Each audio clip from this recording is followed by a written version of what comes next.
ನಗರಾಭಿವೃದ್ಧಿ ಸಚಿವರಾದಂಥ ಬೈರತಿ ಸುರೇಶ್ ಅವರಿಗೆ ಇಬ್ಬರಿಗೂ ನೋಟಿಸನ್ನು ರದ್ದು ಮಾಡುತ್ತಾ ಭಾಳ ಸ್ಪಷ್ಟವಾಗಿ ಏನನ್ನ ಉಲ್ಲೇಖ ಮಾಡಿತ್ತು ಅಂತ ಹೇಳಿದ್ರೆ, ಇಲ್ಲಿ ಯಾವ ಕಾರಣಕ್ಕೂ ಕೂಡ ಅಪರಾಧ ಆಗಿಲ್ಲ ಅಂದರೆ ಪ್ರೊಸೀಡ್ಸ್ ಆಫ್ ಕ್ರೈಮ್ ಇಲ್ಲ, ಅದರಿಂದ PMLA ಆ್ಯಕ್ಟ್ ಬರೋದಿಲ್ಲ ಅಂತ ಹೇಳುವಂಥದ್ದನ್ನು ಉಲ್ಲೇಖ ಮಾಡಿ ನೋಟಿಸನ್ನೇ ರದ್ದು ಮಾಡಿತ್ತು.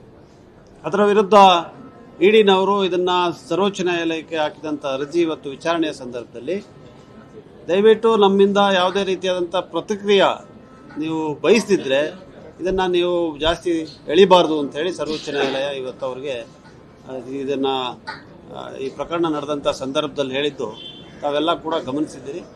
ಈಗಾಗಲೇ ಮಾನ್ಯ ಸಚಿವರು ಹೇಳಿದ ಹಾಗೆ ನ್ಯಾಯಾಂಗ ವ್ಯವಸ್ಥೆ ಮೇಲೆ ನಮಗೆ ಸಂಪೂರ್ಣವಾದಂಥ ನಂಬಿಕೆ ಇತ್ತು. ಇದು ರಾಜಕೀಯ ಪ್ರೇರಿತ ಅಂತ ಪದೇ ಪದೇ ನಾವು ಎಷ್ಟು ಕೂಡ ಹೇಳಿದ್ರು ತಾವೂ ಅದಕ್ಕೆ ನಮಗೆ ಸಹಕಾರ ಕೊಡಲಿಲ್ಲ. ಇದು ರಾಜಕೀಯ ಪ್ರೇರಿತ ಅಂತೇಳಿ ನಾವೊಂದು 100 ಸತಿ ಬಡ್ಕೊಂಡು ಇದರಲ್ಲಿ ಯಾವುದೇ ರೀತಿಯಾದಂಥ ನಿಜಾಂಶ ಇಲ್ಲ, ನೈಜತೆಯಿಂದ ಕೂಡಿಲ್ಲ, ಇದು ಬರೀ ಪ್ರೇರಿತ ರಾಜಕೀಯವಾಗಿ ಬಳಸ್ತಾ ಇದ್ದಾರೆ ಅಂತ ನಾವು ಪದೇ ಪದೇ ಹೇಳಿದ್ವಿ. ಇವತ್ತು ಈ ದೇಶದ ಸರ್ವೋಚ್ಚ ನ್ಯಾಯಾಲಯ ಅಂತ ಹೇಳಿದ್ರೆ ಅದಕ್ಕಿಂತ ಮೇಲೆ ಇನ್ಯಾವುದೂ ಇಲ್ಲ. ಆ ನ್ಯಾಯಾಲಯನೇ ಇವತ್ತು ಬಹಳ ಸ್ಪಷ್ಟವಾಗಿ ರಾಜಕಾರಣವನ್ನು ಚುನಾವಣೆ ಕ್ಷೇತ್ರದಲ್ಲಿ ಮಾಡಿ ರಾಜಕೀಯಕ್ಕೋಸ್ಕರ ನಿಮ್ಮನ್ನು ಬಳಸಲಿಕ್ಕೆ ನೀವು ಅವಕಾಶ ಮಾಡಿಕೊಡ್ಬೇಡಿ ಅಂತೇಳಿ ಇಡಿ ಅವ್ರಿಗೆ ಹೇಳಿದ್ದಾರೆ. ಈ ಮಾತು ಭಾಳ ದೇಶಕ್ಕೆ ಅನ್ವಯ ಆಗುತ್ತೆ. ಈ ಪ್ರಕರಣದಲ್ಲಿ ಸರ್ವೋಚ್ಚ ನ್ಯಾಯಾಲಯ ಹೇಳಿರುವಂಥದ್ದೇನಿದೆಯಲ್ಲ ಇಡೀ ದೇಶಕ್ಕೆ ಅನ್ವಯ ಆಗುತ್ತೆ.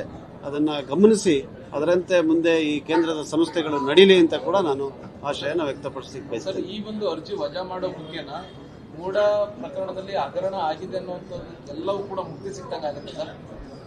ನೋಡಿ, ಈಗ ಮೂಡ ಪ್ರಕರಣದಲ್ಲಿ ಯಾವುದೇ ರೀತಿಯಾದಂಥ ಹಗರಣ ನಮಗೆ ಸಂಬಂಧಪಟ್ಟಿದಂತೂ ಇಲ್ಲ.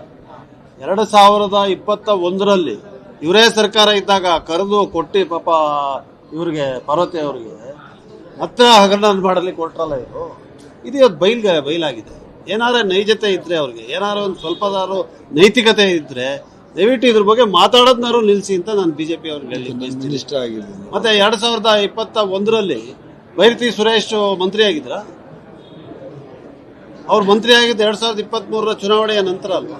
ಅವ್ರಿಗೂ ಈ ಪ್ರಕರಣಕ್ಕೇನು ಸಂಬಂಧನೇ ಇಲ್ಲ. ಅವ್ರನ್ನ ಈ ಪ್ರಕರಣ ಕೇಳಿದ್ರು. ಆ ಪಾರ್ವತಿ ಅವರು ಯಾವತ್ತೂ ಕೂಡ ಯಾವ ಸಾರ್ವಜನಿಕ ಇದರಲ್ಲೂ ಕೂಡ ಕಾಣಿಸ್ತಾ ಇರೋವಂಥವ್ರನ್ನ ಇದ್ರ ಕೇಳಿದ್ರು. ಅವರ ವೈಯಕ್ತಿಕ ಜೀವನವನ್ನು ಕೆದಕುವಂಥ ಒಂದು ಕ್ಷುಲ್ಲಕ ರಾಜಕಾರಣ, ಕೀಳುಮಟ್ಟದ ರಾಜಕಾರಣಕ್ಕೆ ಕೈ ಹಾಕಿದರು. ಇದಕ್ಕೆಲ್ಲ ಇವತ್ತಾರು ಅವ್ರ ಅಂತ್ಯವನ್ನು ಕೊಟ್ಟು ಯಾವ ಥರ ವಿರೋಧ ಪಕ್ಷವರು ನಡ್ಕೋಬೇಕು ಜವಾಬ್ದಾರಿಯಿಂದ ಆ ಕೆಲಸವನ್ನು BJP JDSನವರು ಮಾಡಿದ್ರೆ ಒಳ್ಳೇದು ಅಂತ ನನಗೆ ಅನಿಸ್ತದೆ.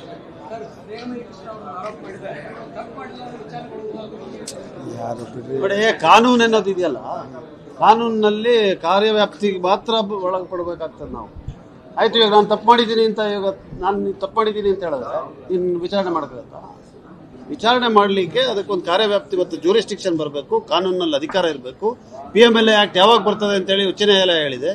ಅದು ಬರೋದಿಲ್ಲ. ಈ ಪ್ರಕರಣದಲ್ಲಿ PMLA ಆ್ಯಕ್ಟ್ ಬರೋದಿಲ್ಲ. ಅದು ಬಹಳ ಮುಖ್ಯವಾಗಿ ಬೈರತಿ ಸುರೇಶ್ ಅವರು ಮಂತ್ರಿಯೇ ಇಲ್ಲ, ಸಂಬಂಧನೇ ಇಲ್ಲ ಅಂತ ಹೇಳುವಂಥ ವಿಚಾರ ಹೇಳಿದ್ದಾರೆ. ಪಾರ್ವತಮ್ಮ ಅವರು ಈ 14 ಸೈಟನ್ನು ಹಿಂದಕ್ಕೆ ಕೊಟ್ಟಿರೋದ್ರಿಂದ ಯಾವ ಪ್ರೊಸೀಡ್ಸ್ ಆಫ್ ಕ್ರೈಮ್ ಇಲ್ಲ, ಯಾವ ಮನಿ ಲಾಂಡ್ರಿಂಗೂ ಇಲ್ಲ ಅಂತ ಹೇಳಿ ರದ್ದು ಮಾಡಿದೆ. ಸರ್ವೋಚ್ಚ ನ್ಯಾಯಾಲಯ ಅದನ್ನು ಎತ್ತಿಡಿದೆ. ಇವತ್ತು ಅದು ದೇಶದ ಕಾನೂನಾಗಿದೆ. ಅದರಿಂದ ಇದಕ್ಕೆ ಎಲ್ಲರೂ ಕೂಡ ತಲೆ ಬಾಗಬೇಕು. BJP ಅವರು ಮಾಡಬೇಕು, JDSನವರು ತಲೆ ಬಾಗಬೇಕು, ನಾವೆಲ್ಲರೂ ಕೂಡ ತಲೆ ಬಾಗಬೇಕು. ಸರ್ವೋಚ್ಚ ನ್ಯಾಯಾಲಯದ ತೀರ್ಪನ್ನು ಸ್ವಾಗತ ಮಾಡ್ತಾ ನ್ಯಾಯಾಂಗ ವ್ಯವಸ್ಥೆಯಿಂದ ಇವತ್ತು ಪ್ರಜಾಪ್ರಭುತ್ವ ಈ ದೇಶದಲ್ಲಿ ಉಳಿದಿದೆ ಅಂತ ಕೂಡ ಹೇಳಲಿಕ್ಕೆ